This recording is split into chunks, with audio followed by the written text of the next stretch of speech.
Assalamualaikum warahmatullahi wabarakatuh. Waalaikumsalam. Sidang jamaah salat Isya berjamaah yang dimuliakan Allah, kami beritahukan bahawa rutin setiap malam Senin di Masjid Raya yang kita cintai ini kita adakan majlis pengkajian Tauhid Tasawuf beserta zikir ratib Seribe.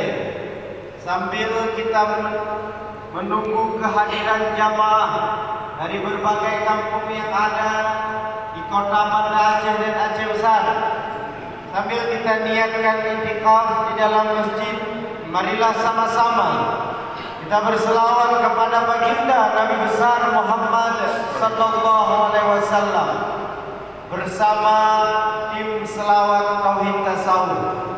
Kepada tim selawat Tauhid Tasawuf, waktu dan tempat kami persilahkan dengan segala hormat. Terima kasih.